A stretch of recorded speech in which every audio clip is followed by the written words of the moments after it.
देखिए, दोनों देशों की पुरानी लड़ाई है और आज से 8 साल पहले दरअसल अमेरिका के पूर्व विदेश मंत्री हेनरी किसिंजर, उन्होंने जो है बाकायदा दोनों देशों के बीच तनाव को खत्म करने का एक फॉर्मूला अपने एक लेख में लिखा था।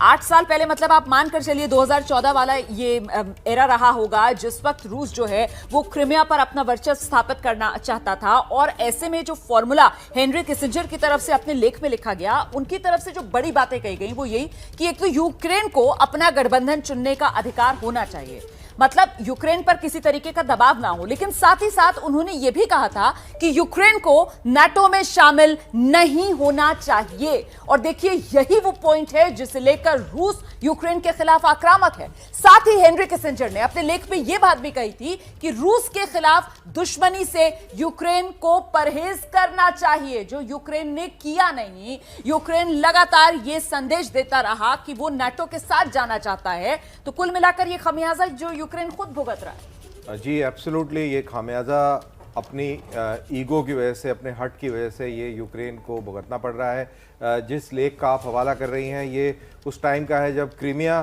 के ऊपर दबाव बनाया जा रहा था। क्रीमिया के अंदर दबाव इसलिए बनाया जा रहा था क्योंकि यूक्रेन के तेवर तब भी इसी तरीके के थे और उसको डिसवेड करने के लिए ये कार्रवाइयाँ उस समय चल रही थी। तब का ये लेख है और मेरे ख्याल से ये लॉजिकल भी है, क्योंकि रशिया ने इसको बड़े क्लियर कर रखा है कि ये हमारा सिक्योरिटी कंसर्न है और ऐसे में उसको लाइटली नहीं लेना चाहिए। मेरे को ये लगता है कि नेटो और अमेरिका ने इसको लाइटली लिया और ज़बरदस्ती यूक्रेन को उकसाया। उनको ये उम्मीद नहीं थी कि पुतिन इस तरीके का कदम उठा पाएंगे। तो मेरे ख्याल से उनकी भी एक गलत फहमी थी और मिस कैलकुलेशन था। तो देखिए, दूसरे दौर की बातचीत में क्या इन्हीं शर्तों पर बात बन जाएगी, ये बड़ा सवाल भी लगातार बना हुआ है।